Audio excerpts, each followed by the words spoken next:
Dear students, this is Praveen Kumar Agarwal from Management Department. Welcomes you in my today's lecture of Principles of Economics. जैसा कि previous lecture में हमने एक topic start किया था that was profit planning and control, जिसमें मैंने आपसे प्रॉफिट प्लानिंग के कॉन्सेप्ट को डिस्कस किया था और इसमें मैंने आपको बताया था कि profit planning implies operating decisions in the areas of product planning, volume of production and pricing. इसके साथ साथ हमने डिस्कस किया था कि प्रॉफिट प्लानिंग एंड कंट्रोल के लिए हम 3 डिफरेंट अप्रोचेस को फोकस करते हैं। जिसमें पहली अप्रोच मैंने डिस्कस की थी आपसे प्रॉफिट बजट, दूसरी अप्रोच डिस्कस की थी that was the profit forecasting, और तीसरी अप्रोच मैं आपसे डिस्कस कर रहा था about the break even analysis. Break even analysis के कॉन्सेप्ट को हमने प्रॉपर्ली डिस्कस किया था और उसके रिगार्डिंग जो डिफरेंट फॉर्मूलाज थे वो भी हमने डिस्कस किए थे। अब ब्रेक इवन एनालिसिस को हम किस तरीके से ग्राफिकल वे में रिप्रेजेंट कर सकते हैं, आज के लेक्चर पर हम उस पर्टिकुलर पॉइंट पर प्रॉपर डिस्कशन करेंगे। तो here in this diagram I have represented a graph which is explaining the break even analysis concept. इसके लिए मैंने एक्स एक्सिस पर वॉल्यूम ऑफ सेल्स को रिप्रेजेंट किया है और वाई एक्सिस पर मैंने कॉस्ट और रेवेन्यू को रिप्रेजेंट किया है। Okay, this is the total revenue curve of the firm, जिसे मैंने टीआर से रिप्रेजेंट किया है। इनिशियली इट वाज एट 0 और जैसे जैसे वॉल्यूम ऑफ सेल्स इंक्रीज हो रहा है उसके अकॉर्डिंग टोटल रेवेन्यू भी लगातार इंक्रीज हो रहा है कांस्टेंट रेट से। ये मैंने यहाँ पर एज्यूम किया है ब्रेक इवन एनालिसिस को प्रॉपर्ली डिफाइन करने के लिए। Okay, now come to the total cost. So this is the total cost curve. यहाँ से लेकर यहाँ तक ये इसका फिक्स्ड कॉस्ट है और जैसे जैसे वॉल्यूम ऑफ सेल्स इंक्रीज हो रहा है यहाँ से इसकी वेरिएबल कॉस्ट भी इंक्रीज होनी स्टार्ट होती है। तो ये fixed cost plus variable cost का जो कंप्लीट ग्राफ है it is represented by the total cost curve. ठीक है, जैसे मैंने टीसी से रिप्रेजेंट किया है। Now as we know that the condition of break even point is that TR and TC both must be equal to each other. So this is the point where TR and TC curve are intersecting each other. इस point पर TR और TC curve एक दूसरे को intersect कर रहे हैं, तो इस पॉइंट को हम नाम देते हैं ब्रेक इवन पॉइंट का। This particular point E is known as BEP, या हम इसे ब्रेक इवन पॉइंट के नाम से भी जानते हैं। क्या कंडीशन है इस पॉइंट से पहले? इस पॉइंट से पहले आप देख रहे हैं before this point the TC, this is TR, TC is more than TR। तो ये क्या शो कर रहा है? It is representing the loss area of the firm, यानी कि ब्रेक इवन पॉइंट से पहले फर्म लूजिंग सिचुएशन में रहती है, इट इज इनकरिंग लॉस।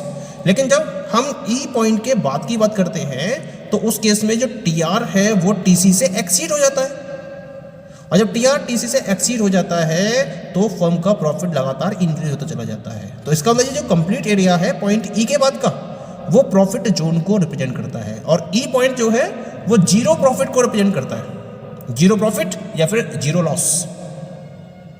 ये लॉस और ये पॉजिटिव और ये प्रॉफिट होना स्टार्ट हो जाता है आफ्टर द पॉइंट E। इसी के रिगार्डिंग मैंने यहाँ पर एक प्रॉफिट लाइन को ड्रॉ करा है जो फर्म के प्रॉफिट को रिप्रेजेंट करती है, प्योर प्रॉफिट को रिप्रेजेंट करती है। ये QB पॉइंट पर इंटरसेक्ट करती है। QB क्या है? OQB is the equilibrium level of output या break even volume of output. ये break even volume of output को रिप्रेजेंट कर रहा है, यानी कि इतना आउटपुट प्रोड्यूस करने के बाद जो फर्म है उसका टोटल रेवेन्यू उसके टोटल कॉस्ट के इक्वल हो जाएगा। ये मतलब है इस OQB का। अब हम इस QB पॉइंट से पास होते हुए एक प्रॉफिट लाइन को डिस्कस करते हैं। This profit line is passing through the point QB, यानी कि इस पॉइंट QB पर जहां ये एक्स एक्सिस पर कट कर रही है जो फर्म का प्रॉफिट है वो क्या होगा? 0 होगा। और इसके बाद मैंने क्या शो करा है? इसके बाद मैंने प्रॉफिट जोन को शो करा है। जैसे ये प्रॉफिट जोन है सेम वे में यही प्रॉफिट जोन होगा, और यहाँ जो एक्स एक्सिस से नीचे ये लिमिट मैंने शो कर रखी है ये एरिया लॉस एरिया को रिप्रेजेंट करेगा। तो प्रॉफिट लाइन के बेसिस पर भी हम लॉस जोन और प्रॉफिट जोन को प्रॉपर्ली रिप्रेजेंट कर सकते हैं। क्लियर हो रही है एनालिसिस? मैं एक बार रिपीट कर देता हूँ। ई हो गया आपका ब्रेक इवन पॉइंट जहाँ पर टी और टी सी दोनों इक्वल है। इस ई पॉइंट पर प्रॉफिट जीरो होता है। इसके लेफ्ट में अगर हम मूव करेंगे, जैसा कि मैंने यहाँ पे डिफाइन भी कर रखा है इन द थ्योरी कि ए है हमारा एक ब्रेक इवन पॉइंट जहाँ पर टी आर टी सी के इक्वल है, और जो ओ क्यू बी है वो break even volume of output को डिपेंड कर रहा है, और जो ई क्यू बी है वो हमारी ब्रेक इवन सेल्स और break even value of output को डिपेंड कर रहा है। और अगर हम ई पॉइंट के लेफ्ट में जाते हैं तो वहाँ टी सी टी आर से ज़्यादा है, इसका मतलब ये लॉस जोन हो गया, यानी कि इस पर्टिकुलर वे में ऑर्गेनाइजेशन या फर्म लॉस को बियर कर रही थी। और जब हम ई पॉइंट के राइट की तरफ मूव करते हैं तो जैसे मूव करते चले जाते हैं टी आर टी सी से एक्सीड करता चला जाता है, तो ये प्रॉफिट एरिया को रिप्रेजेंट करती है और ये इंडिकेट करती है कि प्रॉफिट अर्न करना स्टार्ट कर देती है organization after the point E. Profit line की जब बात करें तो ये एक्स एक्सिस को क्यूबी पॉइंट पर इंटरसेक्ट करती है, और इस क्यूबी पॉइंट पर प्रॉफिट क्या रहता है? जीरो रहता है। इसी वजह से इस क्यूबी पॉइंट को या ओ क्यूबी को हम क्या नाम देते हैं? Break even volume of output, जहां फर्म का रेवेन्यू और कॉस्ट दोनों इक्वल होते हैं, यानी कि फर्म जीरो प्रॉफिट सिचुएशन में होती है। ठीक है, ये तो बात हो गई सिंगल फर्म की। अब हम बात करते हैं about the multi product firm. तो मल्टी प्रोडक्ट फर्म के केस में the break even point is determined by dividing fix cost by an average ratio of contribution to sales, यानी कि हम पहले तो हर कंपनी के कंट्रीब्यूशन टू सेल्स को काउंट करते हैं और उसके बेसिस पर उनका average ratio of contribution to sales को कैलकुलेट कर देते हैं। अब हम फिक्स्ड कॉस्ट को इस average ratio of contribution to sales से डिवाइड कर देते हैं और मल्टी प्रोडक्ट फर्म के केस में ब्रेक इवन पॉइंट को डिटरमाइन कर लेते हैं। क्लियर हो गया? सिंगल फर्म के लिए दिया, सिंगल फर्म के लिए तो मैंने जो तरीका बताया उसको एडॉप्ट किया जा सकता है, लेकिन मल्टी प्रोडक्ट फर्म के लिए ब्रेक इवन पॉइंट को डिटरमाइन करने के लिए हमें क्या करना पड़ेगा? फिक्स कॉस्ट को average ratio of contribution to sales से डिवाइड करना पड़ेगा। लेकिन सपोज करो कि अगर हर पर्टिकुलर प्रोडक्ट का कंट्रीब्यूशन रेशियो सेम है तो ब्रेक इवन पॉइंट पर इसका कोई भी अफेक्ट नहीं पड़ेगा। पॉइंट क्लियर होगा? क्योंकि कंट्रीब्यूशन रेशियो सेम है तो एवरेज भी वही निकल कर आएगा, तो इसका मतलब जो बीपी है उस पर इसका कोई भी अफेक्ट नहीं पड़ेगा। तो ये बात हो गई about the multi product firm की। ओके, यहां अब तक हमने जो बात करी है वो बीपी के regarding in terms of output और इन टर्म्स ऑफ सेल्स के पॉइंट ऑफ व्यू से बीपी को हमने डिटरमाइन किया है। इसके साथ साथ हम बीपी को as a percentage of full capacity के फॉर्म में भी एक्सप्रेस कर सकते हैं, जिसे हम क्यूसी से रिप्रेजेंट करते हैं। फुल कैपेसिटी का मतलब है कि फर्म अपने एग्जिस्टिंग फिक्स्ड इक्विपमेंट के साथ में मैक्सिमम जो वॉल्यूम को अटेन कर सकती है वो उसकी फुल कैपेसिटी कहलाएगी। यानी मान लीजिए मशीनरी इंस्टॉल की गई है और उस पर्टिकुलर सेटअप के बेसिस पर ऑर्गेनाइजेशन मैक्सिमम 1000 यूनिट्स को प्रोड्यूस कर सकती है, तो वो उसकी फुल कैपेसिटी हो गई। ठीक है, तो इसके अकॉर्डिंग एक फॉर्मूला हम ड्राइव करते हैं and this formula is known as the break even percentage of capacity. तो break even percentage of capacity को कैलकुलेट करने के लिए हम फॉर्मूला यूज करते हैं, that is FC upon P minus ABC into QC। QC क्या है इसकी, है ना, फुल कैपेसिटी इंटू 100, और FC upon P minus ABC ये क्या शो करता है? ये शो करता है break even volume of output को, जिसे हम QB से रिप्रेजेंट करते हैं। तो फॉर्मूला हो जाएगा हमारा QB upon QC into 100। Point clear हो गया? अब हम बात करते हैं, अगर हम आउटपुट और सेल्स को एक टारगेट प्रॉफिट के साथ में अटैच करना चाहें, यानी कि हम ब्रेक इवन पॉइंट तो अचीव कर रहे हैं, लेकिन उसके साथ साथ हमने ये डिसाइड कर दिया कि अगर हमें एक पर्टिकुलर टारगेट प्रॉफिट को अचीव करना है तो उस केस में ब्रेक इवन आउटपुट और ब्रेक इवन सेल्स कितनी होगी, इसको डिटरमाइन करने के लिए हमें जो पीछे हमने फॉर्मूले स्टडी करे थे ब्रेक इवन पॉइंट के, उसमें हमें फिक्स्ड कॉस्ट में टारगेट प्रॉफिट यानी कि इस पी बार, इसे हम पी बार से प्रेजेंट करते हैं, पी बार को फिक्स कॉस्ट में ऐड करना होगा और उसके बेसिस पर हम टारगेट प्रॉफिट आउटपुट और टारगेट प्रॉफिट सेल्स को डिटरमाइन कर सकते हैं। तो फॉर्मूला क्या हो जाएगा ये देख लेते हैं एक बार। Let us have a look over the formula कि फॉर्मूला क्या हो जाएगा। पहले फॉर्मूला क्या था? पहले फॉर्मूला था आपका अगर मुझे break even volume of output को डिटरमाइन करना था, फॉर्मूला था FC upon P minus ABC, that was the formula.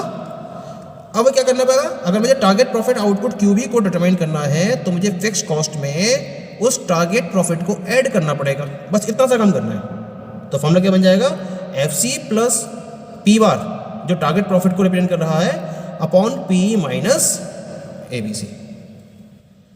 Point clear हो गया, FC plus P bar upon P minus ABC, this will be the formula for target profit output QB। अब हमें निकालनी है target profit sales, तो उसका formula क्या था, उसका फॉर्मूला था FC upon 1 minus ABC upon P, ये तो फॉर्मूला था। और हमें करना क्या है, फिक्स्ड कॉस्ट में टारगेट प्रॉफिट को ऐड कर देना है केवल और केवल। तो फॉर्मूला हो जाएगा हमारा FC प्लस P बार जो टारगेट प्रॉफिट को रिप्रेजेंट कर रहा है P bar upon 1 minus ABC upon P। तो ये फॉर्मूला किसके लिए जाएगा, this will be for the target profit sales, ठीक है। और इसी तरीके से अगर आपको target profit percentage of capacity को कैलकुलेट करना हो तो पहले फॉर्मूला क्या था हमारे पास, FC upon P minus ABC into QC और इंटू 100, ये भी फॉर्मूला था आपके पास है ना। इस FC में P बार को ऐड कर दीजिए, तो फॉर्मूला क्या जाएगा, FC plus P bar divided by P minus ABC into QC into 100। Point clear हो गया, FC plus P bar divided by P minus ABC into QC into 100, जहां QC क्या है, QC मैक्सिमम कैपेसिटी को represent करता है। ये बात तो हमें यहां क्लियर हो गई। अब बात करते हैं कि अगर हमें BP को रिड्यूस करना हो, BP को रिड्यूस करने के लिए क्या करना पड़ेगा, दो तरीके हैं आपके पास, तीन तरीके हैं बल्कि, या तो आप फिक्स्ड कॉस्ट को रिड्यूस कर दीजिए, या फिर एवरेज वेरिएबल कॉस्ट को, या तो फिक्स्ड कॉस्ट को रिड्यूस कर दीजिए या एवरेज वेरिएबल कॉस्ट को भी रिड्यूस कर दीजिए, तो भी आपका BP रिड्यूस हो जाएगा। या फिर तीसरा तरीका क्या है कि आप अपने प्राइस को इंक्रीज कर दीजिए, दिस द प्राइस, कोई प्राइस पॉजिटिव में है, ABC नेगेटिव में है, तो प्राइस को इंक्रीज करना पड़ेगा, तो ब्रेक इवन BP आपका डिक्रीज हो जाएगा। ABC को आप अगर डिक्रीज करोगे, रिड्यूस करोगे तो आपका BP रिड्यूस हो जाएगा, और FC को रिड्यूस करोगे तो भी आपका BP यानी कि ब्रेक इवन पॉइंट रिड्यूस हो जाएगा। ओके, इस तरीके से ब्रेक इवन एनालिसिस, जिसे हम प्रॉफिट कंट्रीब्यूशन एनालिसिस या कॉस्ट वॉल्यूम प्रॉफिट एनालिसिस का नाम देते हैं, बहुत ज़्यादा यूजफुल कॉन्सेप्ट है बिजनेस फर्म्स के लिए, और स्पेशली उन पर्टिकुलर फर्म्स के लिए जिनके पास अपने कॉस्ट और रेवेन्यू के रिगार्डिंग लिमिटेड इंफॉर्मेशन अवेलेबल होती है।